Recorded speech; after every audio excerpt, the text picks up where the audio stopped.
1 through 11.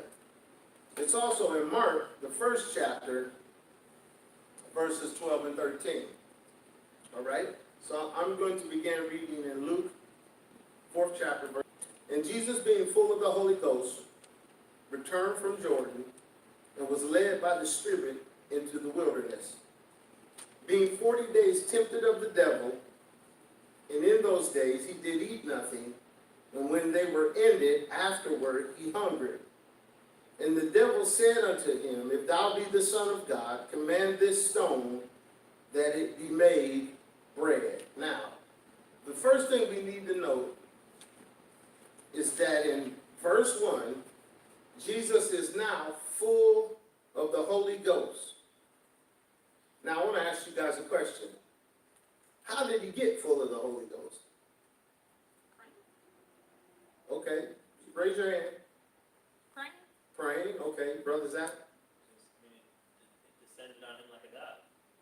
Yeah, that's true too. But he's not, now it uses, he's full of the Holy Ghost. Many times in the scriptures, it tells us that the apostles were filled with the Holy Ghost, but they had already had the Holy Ghost. All right, but then boom, they're filled again, and the place where they were was shaken. You know, they were filled with the Holy Ghost and the place was shaken. And that is representative to us, not of another infilling, but simply of the presence of God coming in a demonstrative manner. So here is Jesus now. He's full of the Holy Ghost. All right? Sister Brianna. Was it because of the fast? The fast itself? Okay, we're getting somewhere. Well, I was going to guess because he's God. No. He is God, but he's man. And remember, he didn't come as God. He came as the Son of God. He laid aside his majesty. He laid aside his great power and authority. And he came just as we came in humanity, and he had to learn how to be led by the Spirit just like everybody else. All right? He didn't come, I know everything, I'm through everything, I'm above everything, and I'm coming in that great power. No, he came as a baby. He was raised up. There were things he had to learn, and he's learning. So now he's full of the Holy Ghost. Now, how did he get full of the Holy Ghost? Sister Brianna said praying, right? Okay, baby. Did he spend time with God? I guess that's praying. That's the answer. It wasn't just praying. He spent 40 days and 40 nights in the presence of God. Now, if I stay with you for 40 days, and we are conversing, and we are having intercourse from the standpoint, I didn't say sexual intercourse, but we're having intercourse from the standpoint of exchanging information and goods, I'm going to become like you. Go ahead, Everson. So this is a scripture that said the Spirit was given to him without measure. Without measure, yes. But how did he get it? You think he spent 40 days? I mean, it makes sense, but... No, he had to have. Because if he didn't, he wasn't like Moses.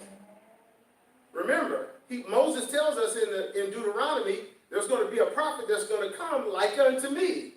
And Moses spent 40 days and 40 nights in the presence of God. Insomuch that when he came down out of the mount, what happened? His face shined. He was in the presence of God. This is happening with Jesus right now. He comes out from that 40-day fast. Just because I read verse 1 didn't mean that the answer wasn't right in front of you. Verse 2 is the answer. Being 40 days, tempted of the devil, and in those days he did eat nothing, and when they were ended, afterward he hungered. He spent 40 days and 40 nights in the presence of God. This is how he became full of the Holy Ghost. All right? Now, in the numerics of Christ, what does the number 40 mean? Baby, she had her hand up first. Sorry. Testing, trials. It's a time of testing and trials. 40. It's a time of testing and trial. So for 40 days, he's tempted of the devil, and in those days, he did eat nothing. Do you see in verse 2? For 40 days, he was tempted of the devil. Now, his great test comes after he's already being tempted and tested. Satan saves the best for last. Okay, I tempted you for 40 days and 40 nights, and you know what? I couldn't get you, but you know what? I'm saving my best for last. I got something for you. All right? So look what he does. Now, how does the devil tempt us? Lust of the eye. Raise your hand. Come on, Elder Smith. Go ahead. Lust of the eye. Come on, say so we can get it.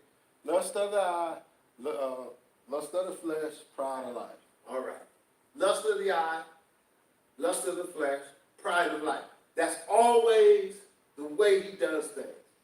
Now, I was talking to a young man this week, and I was telling him, I was saying, just because it's the lust of the eye, lust of the flesh, it's really lust of the flesh, lust of the eye, pride of life. That's the way it really reads. Just because it says it that way doesn't mean that Satan hits you all at once, lust of the flesh, lust of the eye, pride of life. Doesn't come like that. He'll play it on you like this. Lust of the flesh, lust of the flesh, lust of the flesh. Lust whole week, lust of the flesh. It's like, golly, you trying to cast down imaginations.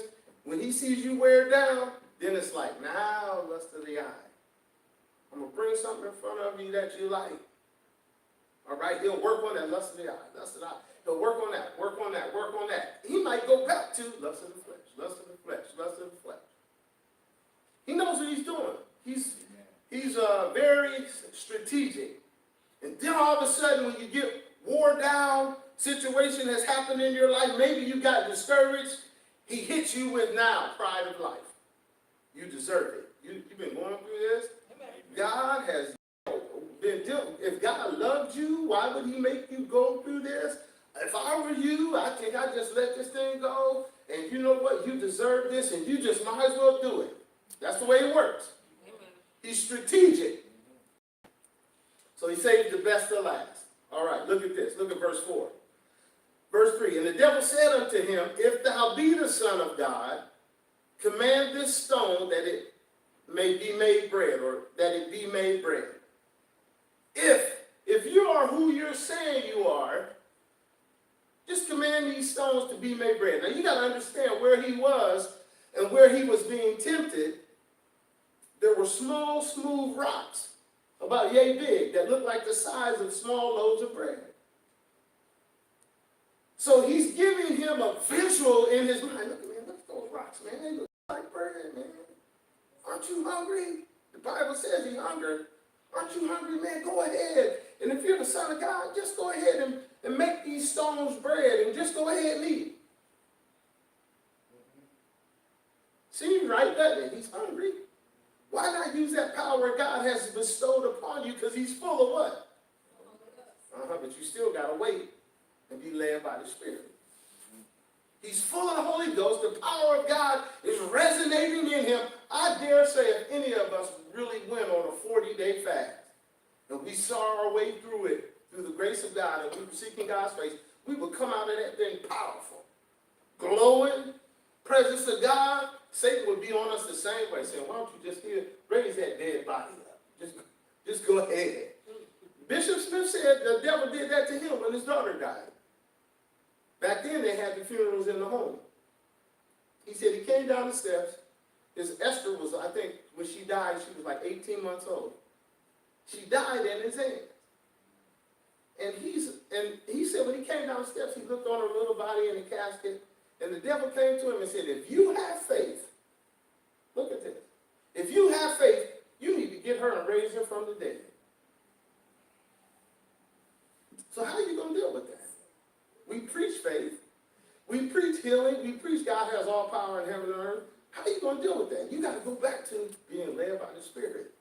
But the Spirit of God didn't lead me to do that. That's what I want. And it's not my will, but it's God's will be done. But that's how Satan plays on us. He plays on our emotions.